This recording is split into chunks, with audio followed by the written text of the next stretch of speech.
Herkes salamlar əziz izləyicilər. Mən Məhəmməd Qəhrəmanov.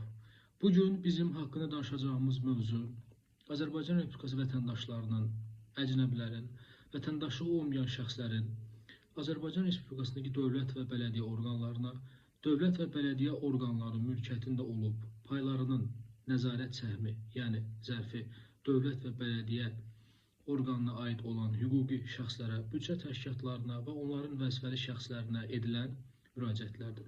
Vətəndaşlar bu müraciət hüququnu şəxsən və ya nümayəndə vasitəsilə yazılı, şifahi, o cümlədən elektron formada, eyni zamanda fərdi və kollektiv şəkildə həyata keçirirlər. Azərbaycan Respublikası Konstitusiyasının 57-ci maddəsində və 94-cü maddənin 1-ci bəndinin 1-ci hissəsinə uyğun olaraq bu qanun vətəndaşların müraciət edilməsinin hüquqi əsaslarını və vəzifəli şəxslərin bu müraciətlərə baxılmasına bağlı məsələləri tənzimləyir. İndi gəlin keçək əsas anlayışlara. Qanunun 3-cü maddəsində göstərilmişdir ki, müraciət dövlət orqanına və onun vəzifəli şəxsinə şəxsən və ya nümayəndə vasitəsilə fərdi və ya kollektiv şəkildə yazılı, fərdi və şifahi formada, eyni zamanda elektron formada edilən müraciətdir. Müraciətin qanuna əsasən 3 növü müəyyən edilmişdir. Bunlar ərizə, təklif və şikayətdir.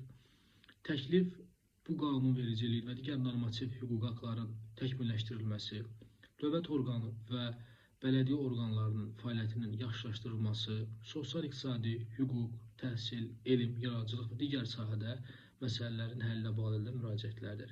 Şikayət pozulmuş hüquq və azadlıqların bərpası və müdafiəsi ilə bağlı edilən müraciətdir. Ərizə isə vətəndaşların hüquq və azadlıqlarının həyata keçirilməsi ilə bağlı məsələləri özündə ehtiva edən müraciətdir. Bu qanunun 5.9-cu maddəsində göstərildiyi hal nəzərə alınmaqla, yəni Azərbaycan Respublikasının tərəfdar çıxdığı beynəlxalq müqavilələrdə başqa nəzərdə tutmayıbsa, bu qanun xarici hüquqi şəxslərə, əcnəbi vətəndaşlığı olmayan şəxslərə də tətbiq olunur. Qanunun 4-cü maddəsində göstərilir ki, vətəndaşların müraciətlərinə baxılmasının əsas prinsipləri hansılardır? Bunlar qanunçuluq, vətəndaşların müraciət hüququna da keçirilməsi ilə dövlət maraqlarının uzlaşdırılması, vətəndaşların müraciət etmək hüququnun sərbəst və könüllü həyata keçirilməsinə şərait yaradılması və təmin edilməsi, müraciətə baxan subyektlər və onların vəzifəli şəxslərin fəaliyyətində şəffaflığın təmin edilməsi, müraciətlərə baxılmasında ayrı-seçkiliyə və süründürülməçiliyə yol verilməməsi və digər məsələlərlə bağlıdır.